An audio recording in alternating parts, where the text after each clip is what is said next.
the first one, the oldest type of chemical sensor, which is on ion sensor. As the name implies, ion sensors are sensors that are used to detect ions, including the most common one is to detect the H plus ion, acidity, yeah, or in more popular name called as pH sensor. Yeah. So these are the oldest chemical sensor, right? After pH, then people develop ion selective membrane that can be used to cover the pH sensor and then make the pH sensor also to be able to detect other type of ions, chlorine, potassium, sodium, etc. So an ion selective electrodes, ISE, is defined as an electroanalytical sensor with a membrane whose potential indicates the activity of the ion to be determined in the analyte. So the membrane is the element of this ion selective electrode that will determine its activity. As you may recall from the previous session that in chemical sensor, selectivity is one of the main important parameter to be assessed, to be evaluated as sensor performance. With physical sensor that maybe we have discussed in many weeks ago, like pressure sensor, vibration sensor, acoustical sensor, there is also a little bit kind of selectivity. For example, whether you want to detect high strain or small strain, but it is less obvious than with the chemical sensor. And chemical sensor, you want to really specify which chemical substances you want to measure. Do you want to measure potassium ion or do you want to measure chlorine ion, for example? Later on in biological sensor, biosensor, do you want to measure glucose or do you want to measure fructose, for example? Okay, and that is why if you read chemical sensors related papers in journal, they usually have this kind of experiment to determine the selectivity or specificity of their sensors towards the analyte that or analyte of interest. So the principle is shown here at figure 4.4 here. Okay. This is the schematic illustration of an ion selective electrode where yeah, it has two electrodes. First is the external reference electrode, and the ion selective electrode is the one that is put into the analyte solution, where the analyte solution can be exchanged within this through this membrane to the internal electrolyte solution. Okay? And then the internal reference electrode will measure the potential difference. It is then, as you can see from here, that the membrane plays a very important role in selecting which ions can pass through to the internal electrolyte solution. Yeah, is this the choice of the membrane? Okay, and basically later for other chemical sensors like electronic nose or electronic tongue, the choice of the membrane is also important because the transducer itself is usually still the same. In this case, in this particular ISE, the transducer is this electrodes, the external reference electrode and the internal reference electrode. Then the one that determining which analyte to be detected is the membrane. And similar with electronic nose and electronic tongue, is also later there are some membrane like the project that is now done by your senior Elga. Is depends on the coating material that will function like a membrane that will only transmit only the what do you call it, the analyte of interest. Also, actually, later Anita, I think is interested in doing this project, yeah, in electronic nose or electronic tongue in as her internship. Similarly, membrane is important, membrane or some kind of coating material. Then the potential across the potential difference.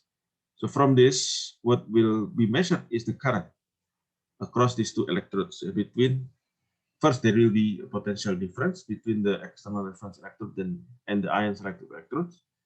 Since there is potential difference, current will be flowing. Yeah, will be flowing through this. The inside the analyte solution itself will be electrochemical reaction, and current will be flowing, and it can be measured using an ampere meter. And the potential difference across the membrane is described by the Nernst equation as written here. EISE equals to RT divided by ZF multiplied by natural logarithm alpha x divided by alpha 0. And this is actually determining the selectivity. Okay. R is the gas constant, T is absolute temperature, Z is the number of the electrons being transferred between the two electrodes, F is the Faraday constant. So this is usually then natural logarithm here is converted into logarithm with 10, with base 10 number here, log alpha x, and the log alpha 0 becomes a constant k. Yeah, and k here becomes the constant to account for all other interfacial potentials. S here will be this constant 2.303. Basically, this comes from the natural logarithm, yeah, times R times T divided by ZF. And at 298 Kelvin, or this one is 25 degrees Celsius, room temperature, then S equals to 59.16 over Z millivolt. So this potential difference is proportional then to the logarithm of the ionic activity of that sample solution, especially the ion of interest, the alpha X, determined by the choice of the membrane. Yeah, the membrane material, membrane pore size, etc., etc. The membrane potential cannot be measured directly.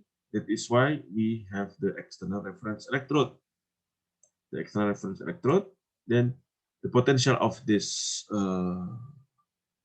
solution, ions flowing through the membrane, is measured relative to the external reference electrode. So when the potential of external reference electrode is positive and potential of the ISE is negative, the cell potential difference E cell will be equals to E ref minus E ISE. Since E ref is constant, yeah, the reference electrode will have the always a constant potential, yeah, because it is not connected to the analyte solution like this. It has the same potential. So this is measured. This potential, the potential of ISE is measured relative to the external reference electrode. That's why it is the E ref will be C, a constant, minus this RT divided by ZF, natural logarithm of alpha x. And so this is from Nernst equation. Okay, so similar like other, maybe we will have some parameters to be evaluated for ion selective electrode. But first, let's have a break first, yeah, because it's already 10:50. Next session on ion selective electrode. Zoom recording. Yeah, first is detection limit. So detection limit is the kind of parameter that is a lot, often mentioned in chemical sensor as well as later biological sensor, biochemical sensor. Yeah, the more the more common name is actually limit of detection. Yeah, it could be, you can say it detection. Basically, from English perspective, is they are similar. Either detection limit, but more people in journals they use the term LOD, yeah, limit of detection. Well, basically it is detection limit, right? And the detection limit is defined here by the cross-section of the two extrapolated linear parts of the ion-selective calibration curve. Okay, so if you have here the cross-section here of the two extrapolated linear part from the 0 level and the linear part second level, this is the detection limit. It's shown in figure 4.0 here. When the activity gets smaller, the linear part of the calibration curve CD, yeah, when you go to the smaller resolution, it will bend to another linear part EF. So this is usually the typical curve, calibration curve. Yeah, the typical calibration curve of a chemical sensor is usually like this. If you continue further, usually then, so it has like this, then first the first linear where it doesn't show any response. Okay, then it starts to have, it increases immediately and start to have a very steep response like this, very high sensitivity. But then eventually it will saturate, something like this. So this is typical response of chemical sensors, including biological sensors, including biochemical sensors. They are like this, okay? Because of the saturation, because this is the chemical sensor or biochemical sensor depends on the recognition side. So in the case of ISE, it will be depend on the pore number or row structure of the membrane. Later on the biochemical sensors, which use enzyme, antibody, etc., the number of the molecule depends on the sensitivity as well as the saturation. Okay, and detection limit is shown here as the cross section between the two linear paths when it is with maximum sensitivity here and when it is still does not have any response. Okay. The detection limit is the ionic activity A corresponding to the potential where CD and EF intersect. The ionic activity A here where the CD and EF intersect. Yeah. Okay. Here, this is the detection limit. So it is basically, this is not new for you. Yeah. When we also discuss about physical sensor, the limit of detection or detection limit is usually called as resolution. Remember, so limit of detection LOD is more or less in physical sensor it is called as resolution. Yeah, usually maybe in physical sensor the response will be more of directly like this. Yeah, but sometimes it can be also similar response like this. It contains two linear regions. Okay, and basically in chemical sensor, how you detect detection limit is how you can approximate detection limit is you make the calibration curve, and what you need to measure also is the response, the EMF in this case of in the case of ISE, when the concentration is at 0. We call it as the background concentration. And the background concentration, basically it is, yeah, this is the background concentration. Okay, the background response, sorry, the background response. Yeah, and you measure it. Usually it will have some plus and minus, yeah, some standard deviation. So then the three times of the standard deviation at the background, let's say sigma 0, you put this becomes the E cell. It becomes the E cell. Okay, and this E cell and then is equals to the, what is the formula? Yes, now is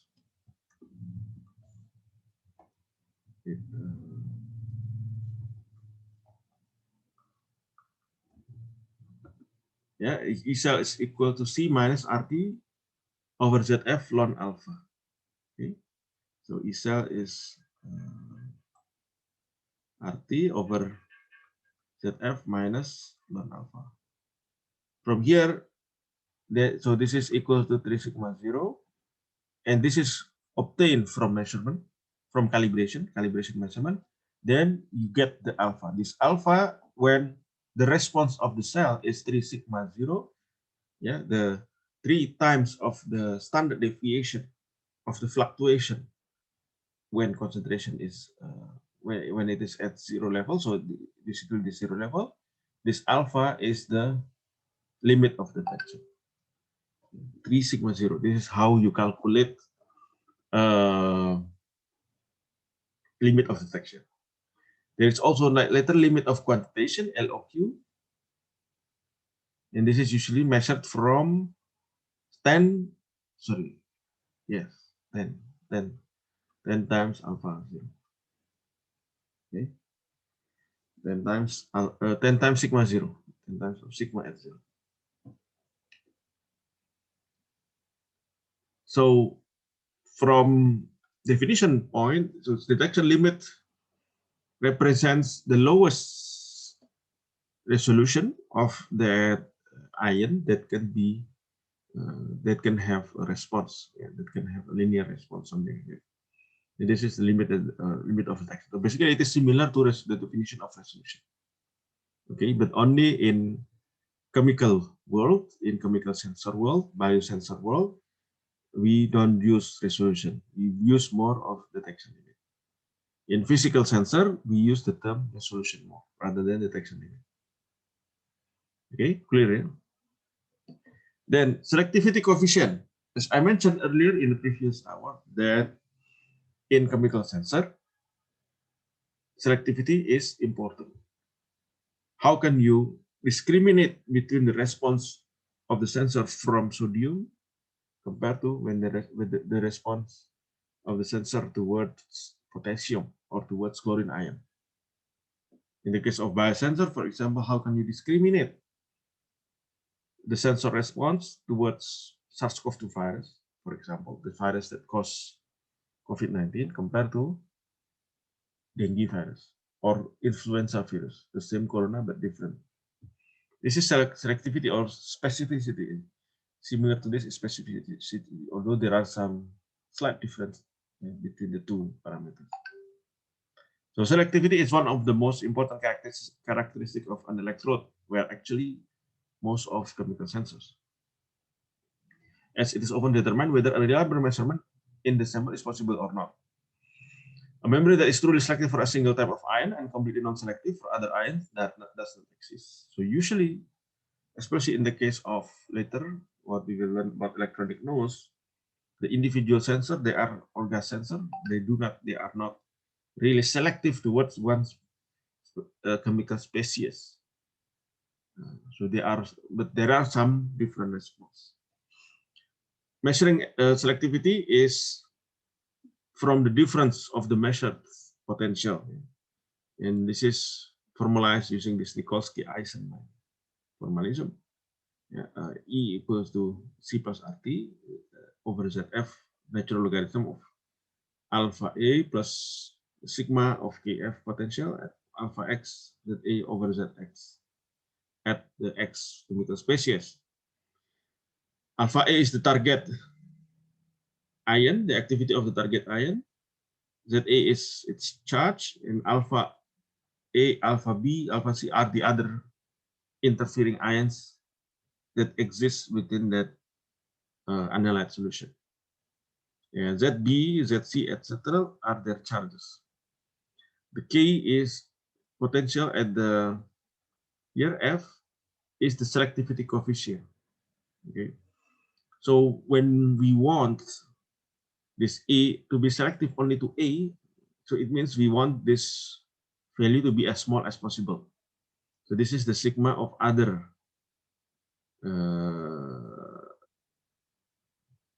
potential coming from the other interfering ions, and preferably we want them to be small.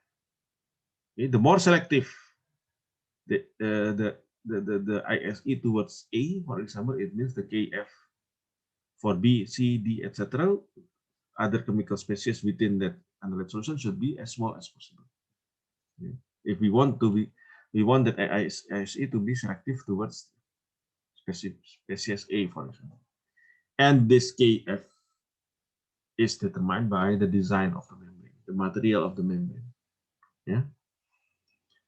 Impedance, the resistance of ionizing is determined by the electrode material. For example, the resistance of the glass membrane, several hundred mega ohm. While when you use crystal membrane, it is only few kilo ohm. Then usually we use the resistance of an ISE to describe the impedance of the electrolytic cell that consists of an ISE sample solution, reference solution. And when we can calculate the resistance of the ISE by measuring the potential difference X of the electrolytic cell first, yeah, and then the potential V of the resistance Re minus V, Re parallel with the cell and divided by the potential resistance. This one. So this is the measure of the impedance. Response time. So I think I don't need to explain too much detail on this. You have learned this in the several chapters earlier about the sensing characteristics, sensing parameters. This is especially related to the dynamic characteristics of a sensor. How fast that the sensor can reach to its steady state value. In this case, the first in which the potential of the cell become equal to its steady state value within 1 millivolt or has reached 90%. So it is defined differently sometimes. Sometimes people define it as when it reaches 90% of the final value, but sometimes define it as 60% or 95%. So usually in your report or in your document, you have to specify which time response or average response time you are showing. 95%, 90%, 60% of the final value. Usually the response time for ion-selective electrode will be less than 1 second or even several milliseconds. Okay? Very fast. For biosensor, it is usually not that fast. And the faster, of course, the better if we want to have a sensor that can measure the parameter in real time, the variation in real time. Usually it is not that easy in biosensor, the sensor that uses a biomolecule. But for ion, it is quite fast because ion is very small and it can travel through the selective through the porosity of the membrane, the selective membrane, quite easily to have electrochemical reaction with the electrode. Okay, then what are the application of ion selective electrodes? These are, as I mentioned, this type of chemical sensor is one of the oldest type of chemical sensor, and the oldest one being the pH glass electrodes, containing thin glass membrane that responds to hydrogen plus concentration. So basically the acidity of a solution. Then other ions that can be measured include the fluoride, bromide, cadmium gases in solution, ammonia, carbon dioxide, and nitrogen dioxide. This is a typical commercial electrode of a glass tube, yeah, for pH detection. We have pH electrode in our lab, right? It contains a filling hole, then it has the silver chloride reference electrode, then the reference electrode internal junction, and then the junction. Yeah, the silver chloride covered silver wire, the glass electrode internal solution. Usually there is, if you see later in the lab, our pH meter, the glass, it has this glass electrode, yeah, it has some liquid also inside. This liquid is the internal solution, the internal electrolyte that is inside and engulfing this silver chloride covered silver wire.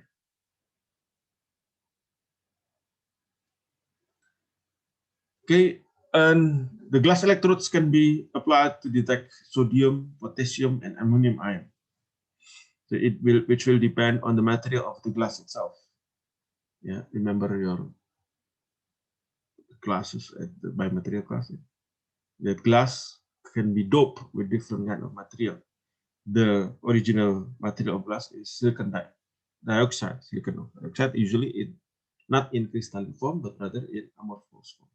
That's why it can be formed easily by high temperature. And the glass material itself can be doped with other oxide like sodium, aluminum, or silica. And hence, as a chemical sensor, they will have different sensitivity towards different ions. Then, yeah, you can measure this calcium, hydrogen ion, so, sodium or potassium, or small molecules like oxygen, carbon dioxide, ammonia, etc. And these are important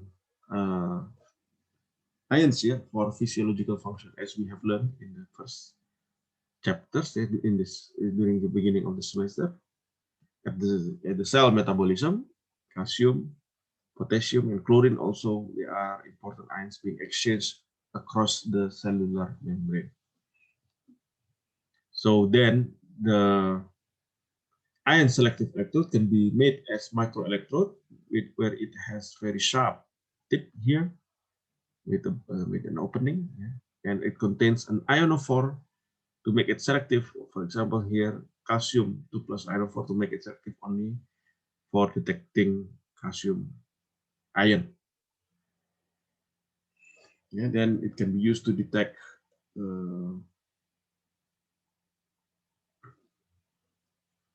ions in myocardium cell, the heart cells. Then the electronic to process the output is like this, the system, the experimental setup. So you have two electrodes to measure the potential difference between 2 points in the cell, for example. This microtransistor is to put to push the microelectrode into the sample. You have the dual channel high impedance millivoltmeter to detect the potential difference between the two electrodes, where then you can put the result into analog digital converter to be converted into digital data that can be read through PC, or alternatively immediately record the data from the millivoltmeter or display the data in oscilloscope. Okay, so this is like typical measurement. I think I have presented this in earlier chapter, in first or second chapter of this subject, this course here in the beginning of the semester. There's some examples of ions reading in neuron cell, for example, as a function of time. Then in the second half of the 20th century, Bergfeld, this is quite a well-known name in the chemical sensor world, invented ion selective field transistor. Basically, it is FET, field effect transistor, with insulated gate. Insulated gate is basically, maybe you have learned it in electronics in semester 3, that field effect transistor has 3 electrodes, right? The source, the gate, and the drain. The electron transfer from the source to the drain is regulated by the potential at the gate. Okay, and in this case, by putting membrane at the gate, then the current flowing from the source to the drain can be tuned by the ions that is flowing through that ion selective membrane covering the gate electrodes of the FET. And this configuration is called as ISFET, ion selective field effect transistor. And the drain current of the field effect transistor depends on the field, the potential in the insulator at the gate, separating the ion-selective membrane from the p-type silicon wafer of the transistor. The field is a function then of the membrane potential, which is determined by the ions flowing through the membrane. So ions ISFET can be used to measure ionic activity at in the electrolyte solution with both electrochemical and transistor characteristic. In the traditional ISE, you only have a passive electrode. An electrode, internal electrode, which is covered by a membrane that is selective towards the thing. Then you have to amplify the potential difference between the this internal selective electrode and the external reference electrode. In ISFET, you are measuring amplified current flowing through it, whose value will be determined by the potential, the field at the gate electrode. Therefore, it has this high sensitivity compared to ISFET. Fast response time because it is done at very small, relatively small area, and that's why the reaction occurs very fast compared to ISE, conventional ISE setup, which require the analyte solution to react with more larger area structure, in order that meaningful readings can be read. And ISFET has high input impedance and low output impedance, which is a very good characteristic. Both impedance conversion and signal amplification function can be used to avoid interference from external sensors and secondary circuit. It has small size, and that is why ISFET can be miniaturized and used for biodynamic monitoring. And they are more suitable for mass production, using the batch processing of the microelectronics industry. Can be miniaturized and then integrated with the IC technology, integrated circuit technology, and electronics. The output can be immediately read, converted.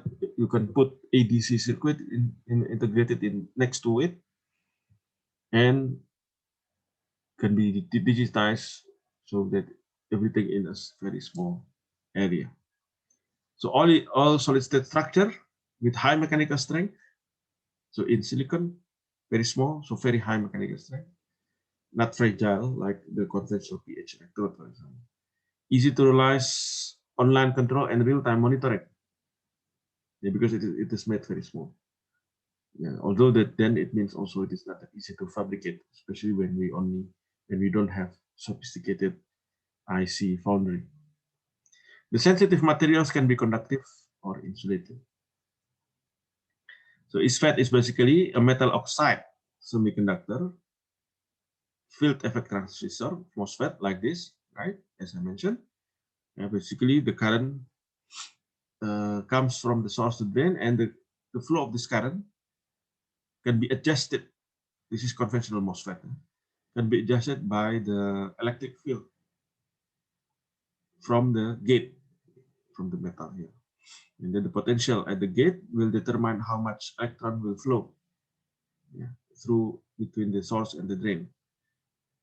If in conventional electronics, the potential here is come from other electronic part. In ISFET, in ion-selective field effect transistor, this potential is determined by the ions in the analyte solution, like this. Okay, it will create potential that will adjust the current flowing between the source and the drain. The threshold voltage can be calculated here, VT in the MOSFET, phi ms minus QSS plus QB divided by COX plus 2 psi. With COX oxide capacitance here between the metal and the positive silicon. Phi ms work function of the gate metal and the silicon. QSS is the charge density at the oxide silicon interface here between the gate oxide and the silicon. QB is the depletion charge in the silicon. And remember the electronics. Psi F is the Fermi potential of the substrate material. So then the potential difference between the sample solution and the membrane, basically here similar to the formula of ISE, ion-selective electrode. This shows the selectivity. So if you want to have a very selective ISFET, then you will try to make the Kij here small as possible. Okay. So this is put into the formula of ET, the threshold voltage. This becomes this formula, where EREF is the potential of the reference electrode. The gate voltage of the ISFET is Vg dash, like this, equals to Vg plus, so this is the base, the reference potential that you can adjust. Well, this one comes from the potential caused by the ion in that solution that surrounds the gate. So the current of the ISFET, then ID, the drain current, yeah, will be equals to this V voltage between the gate and the source minus voltage at threshold. This one times the voltage between the drain and the source minus half of the voltage drain source square. Mu here is the electron mobility of the channel.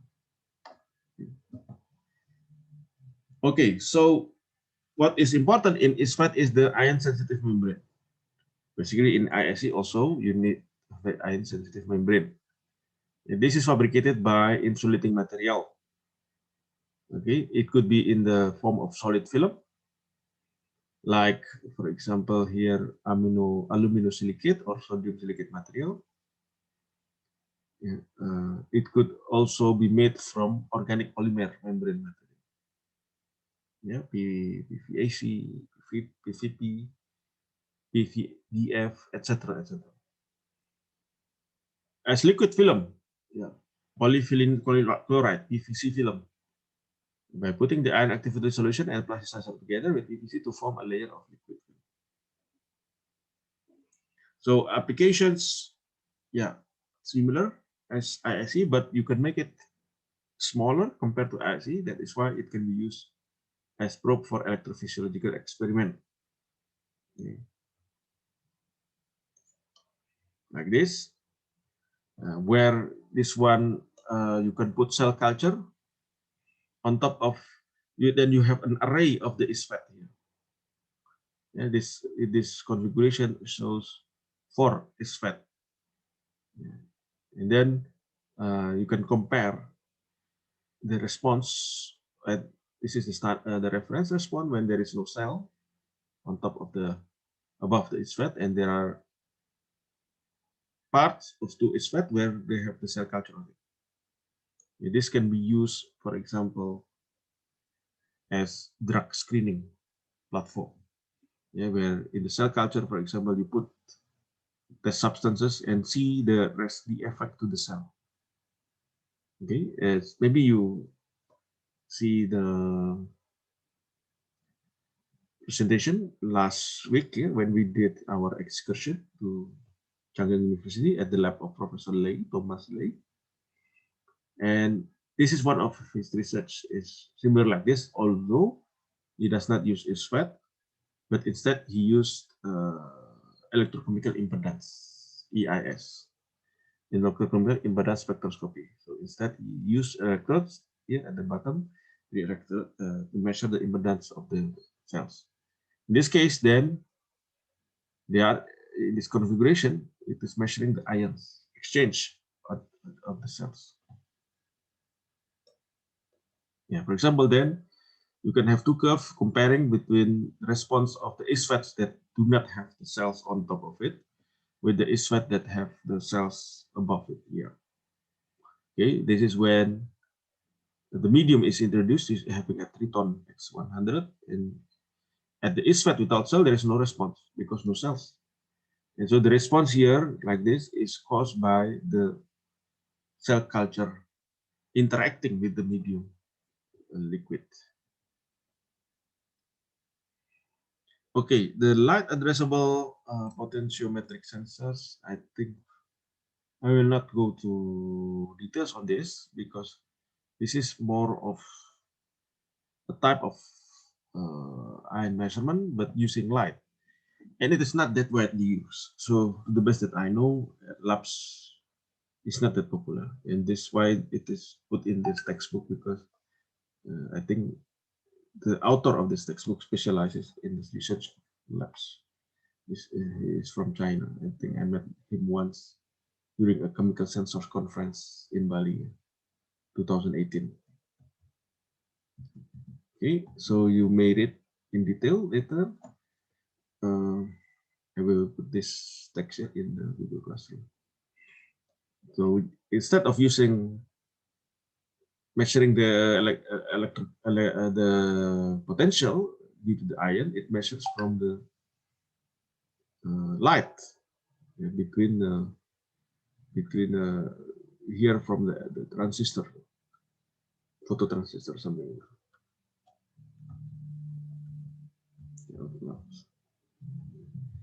Yeah, this is maybe useful when you use labs when your measurement does not want to really depends on the, or does not want to measure the ion being exchanged by the cells directly. Yeah, something like that. Okay, in culture application, that we have seen just now in the figure where two electrodes, two ISFETs are being used to measure the exchange ion in the cell culture.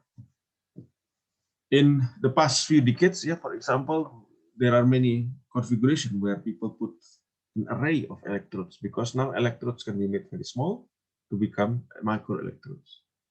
And when you miniaturize them and make them as array, then you can measure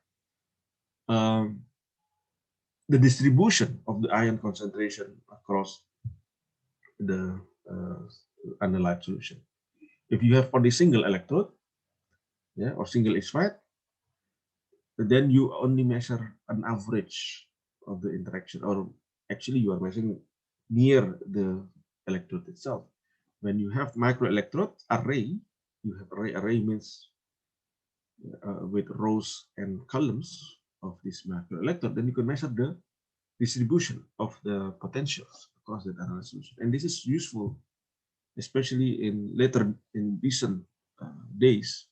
People are trying to mimic organs and tissue, what we call as tissue on a chip, organ on a chip. And characterizing this kind of tissue on a chip or organ on a chip is done by measuring the potential distribution across the cell culture or tissue culture. Yeah. So something like this, you have different type of microelectrodes, either as a dot like this, a disc or a ring, or as a band, here as a sphere or as a hemisphere. Yeah. This diffusion equation, and then here when you have microelectrode, then you have more electric field being concentrated on that single electrode. Okay. So the application here, for example, heavy metal sensitive microelectrode array to trace heavy metals detection. This is by, yeah, this one, this guy. This is the author of this book, in one from Zhejiang University, China. And like this, then this is an array of microelectrodes, and each of the electrode looks like this, yeah, with a microsphere shape, and put on this kind of layers, yeah, of gold, chromium, silicon dioxide, and silicon. In this, I mentioned just now about the spatial distribution of ions, but one of the other use of microelectrode array is you can uh, you can tune the selectivity of each of the sensor dots within that array. so that then you can, within that this one, you can have one or two several one selective only to zinc 2 plus, the other ones cadmium 2 plus, aluminum or lead, and copper. Then you can detect with a single sensor, you can detect various ions at one single measurement. Yeah, compared to if you use ISE, then you need multiple ISE, and the ISEs are usually big in size, and it is tedious to measure multiple ions at the same time. The microelectrode array is the solution for that kind of problem. Okay, like this. This is each one is tuned to have a selectivity towards certain type of heavy metal, put inside on top of epoxy resin here with the platinum reference electrode. So here, this is the response, DPASV, differential pulse anodic stripping voltammetry. This is a type of electrochemical techniques to measure the potential difference at these different electrodes. So here, then we can measure based on different potential. You can measure the different response, different selectivity at which potential for each ion. At zinc, it is sensitive when the potential is minus 1.2.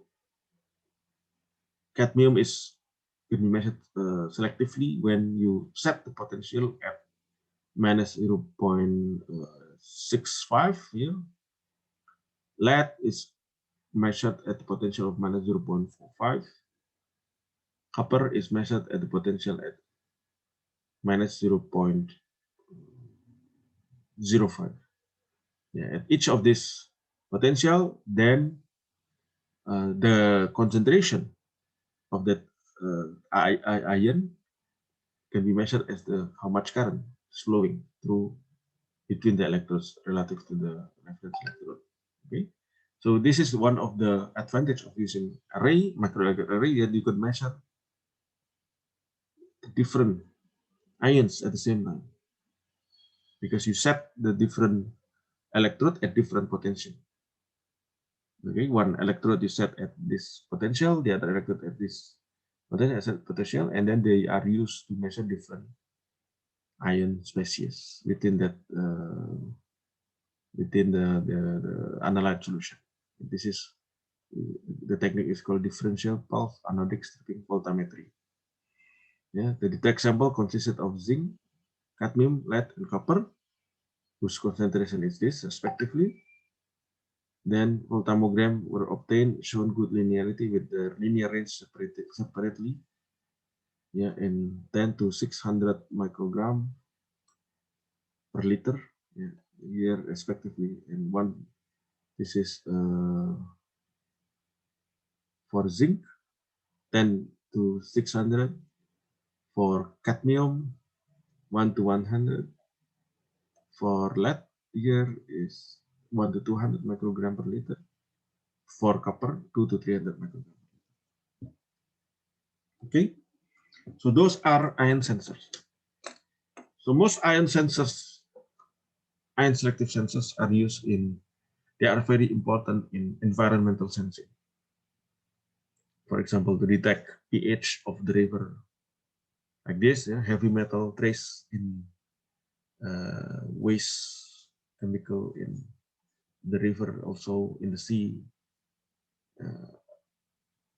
If you use it for biomedical measurement, yeah, for example, to see the concentration of these particular ions in blood, for example, then you need a higher sensitivity. Yeah, because maybe the content is not that high, except for common physiological ions like calcium, sodium, potassium, and they can be measured relatively easy. Yeah, because the content is quite big, because they are used, especially when you are measuring in the central system, nervous system, neurons. Then exchanges of these ions, calcium, potassium, sodium, are prevalent. While if you want to measure the traces of heavy metals in our blood, then you need a very high sensitivity ion electrodes, ion sensor. Okay, and again, these are the oldest type of chemical sensors. Yeah. And based on this, by modifying the membrane, modifying the coating material to the electrode, you can make the sensor to be selective to particular analyte. Are there any questions related to ion selective electrodes?